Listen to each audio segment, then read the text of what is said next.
And we're live on the Touchdowns and Tangents podcast. I'm PD Camarillo. I'm Kenneth Frank James Berry. We thank you for joining us wherever you are. This is a live, one-cut show, mostly about football, but with a lot of banter and topical tangents in between. So, Kenny, go ahead and tell people what this podcast is like. This podcast is like when you're out at, let's say, a concert, waiting in line, and like you're by yourself for a long time, and you just decide to strike up a conversation with some strangers, and then y'all realize y'all all like the same stuff. I mean, you don't like hang out with them afterwards, but just building that relationship, having that human connection was really nice. That was actually a really good comparison. Thank you for that. Yeah, it actually happened to me when I went to a Lupe Fiasco concert a couple years ago. Yeah, so if you never caught this show before, you can catch us on Speakers, SoundCloud, iHeartRadio, Google Play. All the above, anywhere internet content lives. We hope you'll subscribe. We thank you for any likes, ratings, shares, all that good stuff. Especially on iTunes. Please do that. Because, we're just out here trying to strive.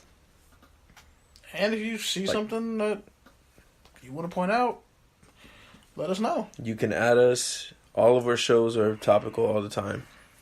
But especially the titles. And be in the chat room if you got something to say. Don't call it out. But let's go ahead and jump right into it. So, KB, we all know what happened this past weekend. The Minnesota Vikings won on what was probably one of the worst missed tackles of all time. And where is Marcus Williams from? He's from my high school, Eleanor Roosevelt, Eastville. Shout out to Eastville. So the IE, the Inland Empire. Yes, the IE. Honestly, man, watching that live, I couldn't even believe it. The way it's set up, with the Vikings giving the ball back to Drew Brees, I was like, dude, this is horrible clock management. They give it back to Drew Brees with like a minute 40 left or something? Yeah, and I was like, the Saints are for sure going to score. Who'd have thunk it that Case Keenum would have marched down the field? Because that drive started with a false start, and they managed to... False start at home. Yeah. And the crazy thing is, Adam Thielen had like 3 ridiculous catches in that game. And he had a ridiculous catch on that drive. And then they would have been in field goal range anyway had Diggs caught it and went out of bounds. So I guess my question is... It's not really Marcus Williams' fault, per se. I blame that on the Saints' defense, Dennis Allen. Like, why don't you play cover 3? Should have just had 3 defensive backs back. So, I don't know. That's just me. I guess my question is, are the Vikings a team of destiny? I mean, they have a super fan who, on her 100th birthday, Millie, I think is her name. I'm mad you know her name. You culture vulture. You ain't a damn Vikings fan. You don't care about that woman. I care. How dare you? You could have just said the lady who was on TV with the sign, who's 100 years old. We all know about her now. Her mama named her Millie, so I'm going to call her Millie. And... she's 100 years old. Respect the fact that she's been here a century. But anyway. True that. She, they won on her birthday. I wonder what she thinks about the feminist argument we just had off air. It wasn't really an argument, because we were kind of agreeing. Actually, low-key, we were really agreeing. Low-key, that was probably the most productive discussion me and you have ever had in our, 5 years of friendship. Because you actually realized, oh wait, he's not saying something to disagree with me. He's just phrasing something in a way where I would have phrased it differently, but we understand each other's points. But since it's KB, I'm just going to assume he's saying something aggressive and out of order and going on a tangent. Does that sound about right? I would say yes to the latter part. Only because you really do that 85% of the time. So let's not act like you don't do that 85% of the time. But when I do it, and it's always I feel like it was more on your part of either you're too tired to not argue, or you just accepted that I said things a little bit differently than you. Because I feel like the change was more on your end than it was on my end. Yeah, because I'm growing and trying to become a better person and a more active I guess listener. I should take notes. Yeah, I mean, I have a notebook full of stuff here. You should probably, like, read one of my 27 things I'm going to change about my life. Which I've still been saying I'm going to read, but I haven't. But just like on my Medium post, thanks. Leaving your Medium post in 2017. Bro, I gave you 20 claps. You did. On all your stories. I'm the most supportive friend ever. All my friends your shit, man. suck. My bad. All right. Back to the Vikings. I'm so hurt. Are the Vikings a team of destiny? Are they going to the Super Bowl? First Super Bowl at home? I would say yeah. Is that your pick? I would say picking them over the Eagles. After that game, I felt like they were a team of destiny, but just based off who has a better running game, Philly. Like Nick Foles' wife is sick and going through stuff. Like the Eagles are a team of destiny too. They lost their starting left tackle, their starting quarterback, a receiver, a couple of their starting linebacker. Like they lost a lot. The Jaguars seem like a team of destiny. After everything came together so flawlessly in free agency and the draft, and then you have the Patriots who are just like the one constant, and they had a bunch of injuries this year, so it's like everyone's a team of destiny apparently. But the Vikings really could be. They don't choke like the Cowboys. Since we already kind of segued to it, what did you make of the ending of the Philadelphia and Atlanta game? Yeah. Fire Steve Sarkisian, please. Just do it. So you wouldn't have called a fade to arguably the best receiver. Rollout. Arguably the best receiver in this generation. I'm not calling a rollout on because let's be real. When you could have spread everybody out, let's be real. Julio on the slot. Let's be real. What, they called that play like 3 times in the red zone? Didn't work. But when Julio's on his game... They scored 10 points. When Julio's on his game, does he not make that play? Bro, he slipped. That's the only why he didn't make that catch. But at the same time, the play calling was pretty abysmal. And like I said, that offense scored 10 points. I think the biggest thing is... They scored 10 points, bro. Philly's defense is not that great. It was cold, though. They're a dome team. Julio had over 100 They're a dome team. It's a cold game. And Matt Ryan hasn't been Matt Ryan. That was the MVP. Yeah, because Super Bowl and losers usually don't make fast defenses who are used to playing in domes occasionally slow down when it's cold outside. So let's not ignore that. The Eagles have a multitude of pass rushers, and on top of that, they have a stout run defense. And on top of that... Until it's cold and people's shoulders start hurting. Fletcher Cox. Shout out to your boy, Tark. Tack McKinley? Yeah, Tack. Yeah, he had a sack in that game, too. And he left like halfway through. Well, him having a shoulder injury is like you having a gunshot wound.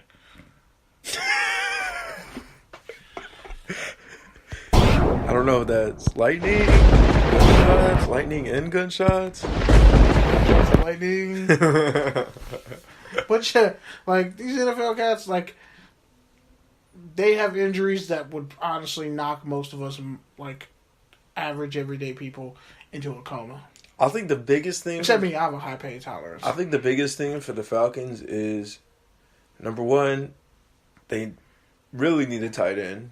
Number two, I don't feel like they... Fire Sark. I don't feel like they utilize their running backs. And that's the only reason why I would get onto the Fire Sark train. Because what really made that team special last year was the running backs. And catching out of the backfield and running out of the backfield. And I don't feel like they did enough of that. Raiders passed on Coleman, by the way. I just wanted to point that out. And by the way, I think Freeman's probably going to be out. He just got paid.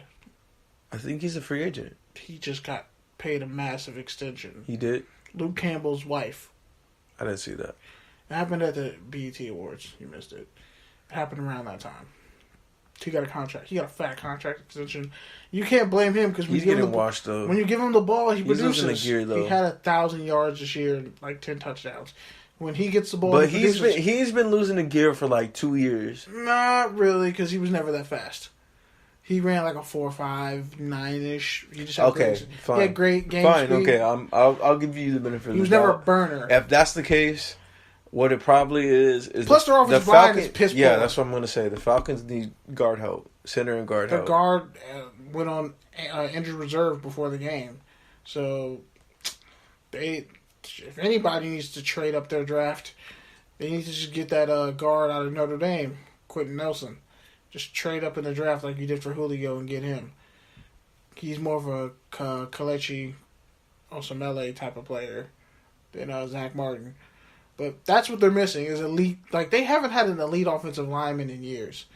When was the last time the Falcons had an elite offensive lineman? Todd McClure, their Pro Bowl center. You don't even know who I'm talking about right now. Don't. And he was Michael Vick's center. You're trash. But anyway, yeah, it's in the NFC. I just advantage Eagles over the Falcons because they Let me just say this. Better defensive game plan. Let me just say this. And the Vikings got mad lucky. The Saints are a middle linebacker away from being. You know what's crazy? 2 years ago, between Nick Foles, Case Keenum, Sam Bradford, all three were basically on the Rams at one point, and all three of them were basically throwaways. Yep. And now they all had some kind of role in the divisional round of the playoffs, and two of them are in the championship. And Carson Wentz getting hurt pretty much. And then Teddy Bridgewater. But my point is, I hope Jeff Fisher comes and takes credit, and then somehow both NFC teams lose, and then somehow there's no Super Bowl, and there's just an asterisk, and nobody wins, and there's just a big, like, dark Jeff Fisher, like, silhouette over the 2018 Super Bowl. And then Vince Young comes out of nowhere to save the day. I don't know how, but he would. Chris Johnson, too. And Lindell White. Just bring that whole team back. But, yeah, it's NFC. Stop living your man fantasies on our podcast, please. I mean, Lindell White did have like an 80-yard touchdown run in his career. I'll never forget that. It was a beautiful day. Even though we went over 1,000 yards that year, his second year in the league, but averaged 3.8 yards a carry. So there's that.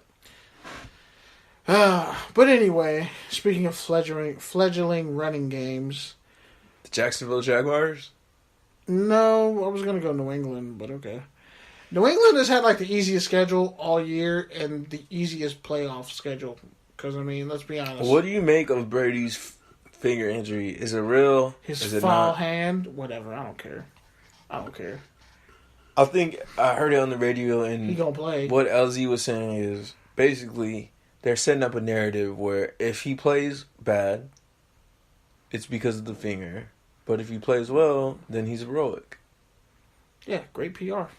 Because really, when you think about it, when you really think about the Patriots' history, Everyone's hurt. besides that, the Patriots only tell us stuff when there's nothing to tell. And they don't tell us stuff when there is stuff to tell. Like when they're cheating. Exactly. So, the reality is this finger thing is probably nothing. It's probably just a precaution. But it looks good in the narrative. Especially when you're playing against a Tom Coughlin team, which is basically the blueprint of the anti-Patriots team. The anti-Bill Belichick Tom Brady. Great pass rush. Great running game. Stable offense. Not even just a great running back. I mean, not even just a great running game. You're talking about just great offensive line and defensive line. Big, physical running backs who are going to wear down on you. Who are going to be hard to tackle. TJ Yeldon's kind of shifty. But he's huge. He's still big. Pause. Okay, bro. You go tackle TJ Yeldon. I would. And then I would sue immediately afterwards. Because your knee would pop out of place.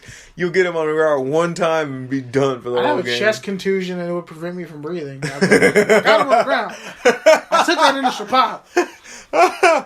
Ain't nothing sweet or soft over here, He only dog. gained a yard and a half, but... No, he didn't get a yard and a half. I met him... At the line. I met him at 2nd and 9 and drove him back. But I got a chest contusion. I played the rest of the drive. I got a batted pass. I did my job. Coach wasn't going to put me back in anyway. I'll just collect my settlement. So, What? Sell me on